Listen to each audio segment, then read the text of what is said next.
Tidak ada anak tukang kayu jadi presiden. Iya kan? Anak tukang kayu soal sekarang songong, cucunya juga songong ya kan? Nah, itulah cerita bahwa tahun 96 kita bersama-sama di tempat ini, itu sejarah yang tidak bisa dilupakan.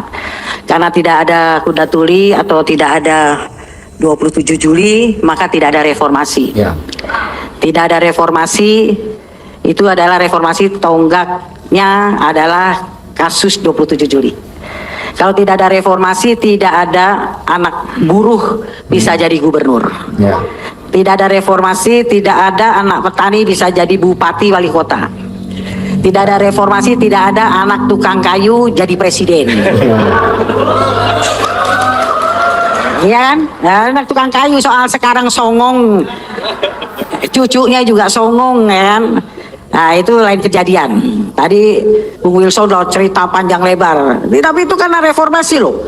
Dulu kan semua kita tahu bahwa yang bisa jadi pejabat dari LKMD, RT, RW, lurah, camat itu pasti Golkar.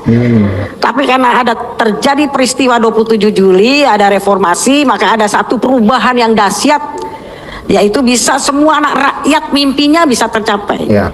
Tadi Bung Wilson cerita bahwa ada satu gerakan rakyat yang luar biasa. Kebetulan kalau saya memang struktur partai yang di dalam PDI Segi Lima menjadi Promek, menjadi PDI Perjuangan sekarang. Saya dulu masih DPC Kota Tangerang. Udah mendapat isu bahwa kita mau dibelah nih.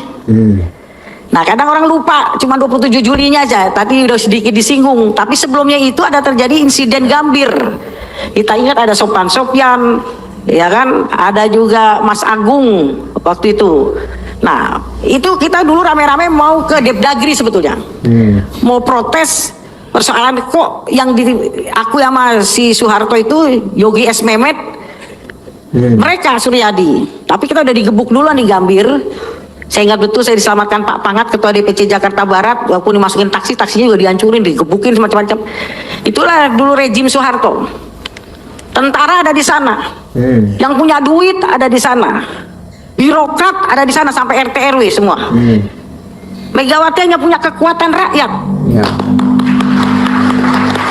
Dulu kita cuma dengan ikat kepala, Mega pasti menang, pasti menang. Tapi karena kekuatan rakyat yang solid, Megawati bisa menang dan menumbangkan diktator otoriter Soeharto yang 32 tahun berkuasa. Ya. Nah ini yang akan kita tumbuhkan kembali. Kalau besok kita awali dengan ke Komnas, kita dengan long march 3.000 orang lebih, coba kita tunjukkan. Yang tadi di situ bilang lawan, besok kalau nggak datang percuma loh. Lawan. Dulu kalau dibilang kau bisa bawa masa berapa? 500. Kalau sekarang bisa berapa? Duitnya dulu berapa? Wah, kacau. Dulu nggak ada yang punya uang ke sana, semua militer di sana, penguasa di sana, yang punya duit di sana. Tapi karena Mbak Mega punya kekuatan rakyat, dan kalau rakyat bersatu maka tidak dapat dikalahkan. Hati-hati, tadi Bung Wilson bilang ini neo orba sudah mau muncul lagi, maka kita harus bersatu untuk melawan Jokowi. Setuju? Padahal Pak Hasto udah wanti-wanti jangan sebut nama. Boni, saya, Ibu, jangan sebut nama. Mbak Mega kan dari dulu gitu, udah jalur hukum. Mbak Mega itu orang yang paling santun, Bang. Kita udah gregetan banget ya kan, Soeharto begini-begini, jangan jalur hukum. Sekarang juga begitu, jangan sebut nama, soal nanti ada yang ketelapasan. Jokowi kapitalis, ya jangan salahin kita. Namanya masa ya kan, kita kan biasa aja suka nakal-nakal dikit. Oke. Halo teman-teman, kembali lagi bersama saya di channel ini. Salam NKRI harga mati. Baik teman-teman, pada kesempatan kali ini kita tahu bahwa dinamika yang dialami oleh PDI Perjuangan itu bukanlah hal yang mudah, bukan juga hal yang sulit. Seakan-akan ini membutuhkan power saja. Nah, kalau kita melihat PDI Perjuangan yang begitu terpukul dalam tindakan-tindakan kader-kadernya yang memang mereka tidak tahu rasa berterima kasih dengan Bu Mega yang sudah mendidik mereka sehingga mereka sampai di titik yang tertinggi saat-saat ini. Tidak lain dan tidak bukan seperti Marwar Sirait, seperti Joko Widodo yang benar-benar kejam melawan PDI Perjuangan. Dia lupa kalau dirinya dari anak tukang kayu yang memang biasa saja, belum terjun ke dunia politik, tetapi karena kepercayaan Ibu Mega kepada seorang Jokowi, memberikan kesempatan untuk menjadi wali kota, gubernur, bahkan 2 kali menjadi seorang presiden. Artinya rasa kekeluargaan yang besar yang telah dibangun oleh Megawati terhadap Jokowi itu sangat besar. Nah, kini pada kesempatan kali ini ya, PDI Perjuangan tidak diam lagi. Mereka tidak mau tinggal diam dan hanya dipukul oleh Jokowi. Mereka bertindak solid, mengumpulkan semua tenaga untuk mematahkan niat-niat jahat Jokowi untuk menjatuhkan PDI Perjuangan. Ya, tentunya dalam kesulitan mereka dibutuhkan yang namanya proses. Proses itu harus dilalui.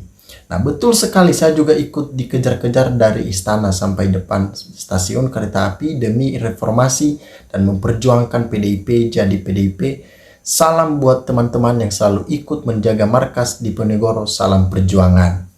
Harapan masyarakat dari dulu ya, sejak masa Soeharto ya, masyarakat Indonesia menyuarakan bahwa PDIP harus berkuasa.